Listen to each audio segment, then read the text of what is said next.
നമസ്കാരം. American president Donald ട്രംപിന് കാലമത്ര നല്ലതല്ല എന്നാണ് അന്താരാഷ്ട്ര രാഷ്ട്രീയത്തിലെ സംഭവവികാസങ്ങളൊക്കെ നോക്കുമ്പോൾ മനസ്സിലാകുന്ന സൂചന. ലോകത്തിന്റെ മുന്നിൽ ശക്തി പ്രകടനം നടത്തി ഇറാനെതിരെ യുദ്ധത്തിനിറങ്ങിയ അമേരിക്ക മാസങ്ങൾ പിന്നിടുമ്പോൾ സമാധാന ചർച്ചകളും വെടിനിർത്തൽ നീക്കങ്ങളും തേടുന്ന അവസ്ഥയിലേക്ക് അല്ലെങ്കിൽ മാപ്പപേക്ഷിക്കുന്ന അവസ്ഥയിലേക്ക് എത്തിയിരിക്കുകയാണ്.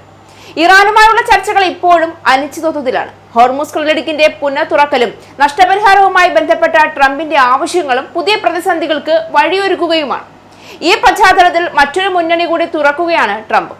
റഷ്യയിൽ നിന്ന് എണ്ണയും വാതകവും വാങ്ങുന്ന രാജ്യങ്ങളെ സമ്മർദ്ദത്തിലാക്കാൻ വേണ്ടി അമേരിക്കൻ സെനറ്റ് പാസാക്കിയ പുതിയ ഉപരോധ നിയമമാണ് ഇന്ത്യക്കും ചൈനയ്ക്കും മുന്നിൽ 100% വരെ താരിഫിന്റെ ഭീഷണി ഉയർത്തുന്നത്. റഷ്യൻ എണ്ണ വാങ്ങുന്ന മുൻനിര രാജ്യങ്ങളുടെ അമേരിക്കയിലേക്കുള്ള കയറ്റുമതിക്ക് കനത്ത അധിക തീരുവ ചുമത്താൻ പ്രസിഡന്റിന് അധികാരം നൽകുന്നതാണ് ഈ ബിൽ. റഷ്യൻ എണ്ണ ഇറക്കുമതിയുടെ പേരിൽ ഇന്ത്യൻ ഉൽപ്പന്നങ്ങൾക്ക് 100% തീരുവ ചുമത്താനുള്ള അമേരിക്കൻ നീക്കത്തിൽ ഇന്ത്യ വഴങ്ങിയേക്കില്ല എന്നുള്ള സൂചനകളാണ് എന്നാൽ ഇതിനു പിന്നാലെ പുറത്തു വരുന്നത്. റഷ്യയിൽ നിന്ന് തുടർന്നും ഇപ്പോഴത്തെ രീതിയിൽ എണ്ണ വാങ്ങുമെന്നാണ് റിപ്പോർട്ടുകൾ. ഇന്ത്യ എവിടെ നിന്ന് അസംസ്കൃത എണ്ണ വാങ്ങണമെന്നത് മറ്റൊരു രാജ്യം തീരുമാനിക്കേണ്ട എന്ന കടുത്ത നിലപാടിലാണ് കേന്ദ്ര സർക്കാർ. ഇപ്പോൾ സമ്മർദ്ദത്തിന് വഴങ്ങിയാൽ പ്രതിഷേധം അത് ആയുധമാക്കാനുള്ള സാധ്യത കൂടി മുൻനിർത്തിയാണ് ഇത്തരമൊരു തീരുമാനത്തിലേക്ക് കേന്ദ്ര സർക്കാർ നീങ്ങുന്നത് എന്നതാണ് വിവരം. മാത്രമല്ല, തീരുവയുടെ പേരിൽ റഷ്യൻ എണ്ണ വാങ്ങൽ നിർത്തിയാൽ അത് റഷ്യയുമായുള്ള വർഷങ്ങളായുള്ള വാണിജ്യ ബന്ധത്തെയും ബാധിച്ചേക്കാം. റഷ്യയിൽ നിന്ന് കൂടുതൽ എണ്ണ വാങ്ങുന്ന ചൈനയ്ക്കും ഇന്ത്യക്കും ഉൾപ്പെടെ 100% തീരുവ ചുമത്താൻ US പ്രസിഡന്റിന് അധികാരം നൽകുന്ന നിയമം കഴിഞ്ഞ ദിവസമാണ് US സെനറ്റ് പാസാക്കിയത്. ഇന്ത്യയുമായി സ്വതന്ത്ര വ്യാപാര കരാർ ചർച്ചകൾ നടക്കുന്നതിനിടയിലാണ് USന്റെ ഈ നിർണായക നീക്കമുണ്ടായത്. കരാറിൽ US വ്യവസ്ഥകൾ അംഗീകരിക്കുന്നതിനുള്ള സമ്മർദ്ദ തന്ത്രമായും ഇതിനെ വിലയിരുത്തുന്നുണ്ട്. ബിൽ സെനറ്റിൽ പാസ്സായതുകൊണ്ട് മാത്രം തീരുവ ബാധകമാകില്ല എന്നതാണ് പ്രധാനമായ മറ്റൊരു കാര്യം. US പ്രതിനിധി സഭയുടെ നിലപാട് ഇക്കാര്യത്തിൽ നിർണായകമാകുമെന്നാണ് നിരീക്ഷകർ പറയുന്നത്. ചൈന കഴിഞ്ഞാൽ റഷ്യയിൽ നിന്ന് ഏറ്റവും അധികം എണ്ണ ഇറക്കുമതി ചെയ്യുന്ന രാജ്യം അത് ഇന്ത്യയാണ്. അമേരിക്കയുടെ തീരുവ ഭീഷണി നിലനിൽക്കുന്നതിനിടയിലും ജൂലൈയിൽ ദിവസം 27.8 ലക്ഷം ബാരൽ അസംസ്കൃത എണ്ണ ഇന്ത്യയിലേക്ക് എത്തിയെന്നാണ് കണക്കുകൾ സൂചിപ്പിക്കുന്നത്. ഇന്ത്യയുടെ മൊത്തം എണ്ണ ഇറക്കുമതിയുടെ 56%മാണിത്.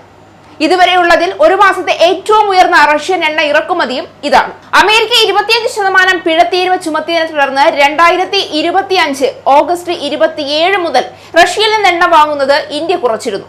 എന്നാൽ പശ്ചിമേഷ്യ സംഘർഷത്തെ തുടർന്ന് ഹോർമുസ് കടലിടുക്ക് വഴിയുള്ള എണ്ണ നീക്കം കുറഞ്ഞതോടെ വീണ്ടും ഇന്ത്യ റഷ്യയിൽ നിന്ന് കൂടുതലായി എണ്ണ വാങ്ങാൻ തുടങ്ങുകയായിരുന്നു.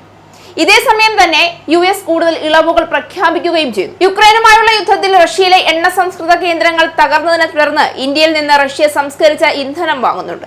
ഇതും ഇറക്കുമതി ഒഴിവാക്കുന്നതിൽ നിന്ന് ഇന്ത്യയെ പിന്തിരിപ്പിക്കുന്നതായാണ് സൂചന. ഇന്ത്യ റഷ്യൻ എണ്ണ വാങ്ങുന്നത് കുറച്ചാൽ അത് ആഗോള എണ്ണ വിപണിക്കൊപ്പം ഇന്ത്യക്ക് വലിയ തിരിച്ചടിയാകുമെന്ന് ചരക്കുനീക്കം നിരീക്ഷിക്കുന്ന കമ്പനിയായ കെപ്ലറും മുന്നറിയിപ്പ് നൽകിയിരുന്നു. പശ്ചിമേഷ്യൻ പ്രതിസന്ധിക്കിടെ ഇന്ത്യക്ക് ഇന്ധന ലഭ്യത ഉറപ്പാക്കിയതിൽ റഷ്യൻ എണ്ണ നിർണായക പങ്ക് വഹിച്ചിട്ടുണ്ട്.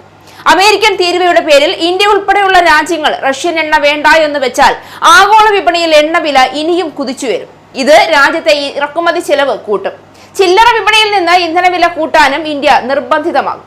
നിലവിലെ സാഹചര്യത്തിൽ ഇത്തരമൊരവസ്ഥയിലേക്ക് പോകാൻ ഇന്ത്യ തയ്യാറായേക്കില്ല എന്നും വിലയിരുത്തപ്പെടുന്നു. അതായത് ഇറാനെതിരെ യുദ്ധം ചെയ്ത് പശ്ചിമേഷ്യയിൽ തീ പടർത്തിയതിനു പിന്നാലെ റഷ്യയെ സാമ്പത്തികമായി ഒറ്റപ്പെടുത്താനുള്ള ശ്രമത്തിന്റെ ഭാഗമായി ഇന്ത്യയെയും ചൈനയെയും വ്യാപാര ആയുധം ഉപയോഗിച്ച് വരുതിയിലാക്കാനുള്ള നീക്കത്തിലാണ് നിലവിൽ അമേരിക്ക. എന്നാൽ ഇവിടെ കണക്കുകൂട്ടൽ തെറ്റിയേക്കുമോ എന്നതാണ് ചോദ്യം. കാരണം ഇന്ത്യ ഒരു ചെറിയ വ്യാപാര പങ്കാളിയല്ല. സ്വന്തം ഊർജ്ജ സുരക്ഷയും ദേശീയ താൽപര്യവും മുൻനിർത്തി റഷ്യൻ ക്രൂഡ് വാങ്ങുന്നത് തുടരാൻ തയ്യാറാണെന്ന സൂചന തന്നെയാണ് ഇന്ത്യയിൽ നിന്ന് വരുന്നത്. സാമ്പത്തികമായി പ്രയോജനമായിരിക്കുന്നിടത്തോളം റഷ്യൻ എണ്ണ വാങ്ങൽ തുടരണമെന്നാണ് ഇന്ത്യയുടെ നിലപാട്. അമേരിക്ക സമ്മർദ്ദം ചെലുത്തുമ്പോൾ ഇന്ത്യ വഴങ്ങുമോ അതോ ആദ്യം ഇന്ത്യയുടെ താൽപര്യമെന്ന മുൻകാല നിലപാടിൽ തന്നെ ഉറച്ചു നിൽക്കുമോ? ഇറാനിൽ പ്രതീക്ഷിച്ച ഫലം നേടാനാകാതെ വന്നതിന് പിന്നാലെ റഷ്യൻ എണ്ണയുടെ പേരിൽ ഇന്ത്യക്കും ചൈനയ്ക്കുമെതിരെ മറ്റൊരു സാമ്പത്തിക യുദ്ധത്തിന് ട്രംപ് തുടക്കം കുറിക്കുമ്പോൾ ലോകരാഷ്ട്രീയത്തിൽ അമേരിക്കയുടെ ലോക പോലീസ് സമീപനം തന്നെയാണോ തിരിച്ചടിക്കുന്നത് എന്ന ചോദ്യം കൂടിയാണ് ഉയരുന്നത്.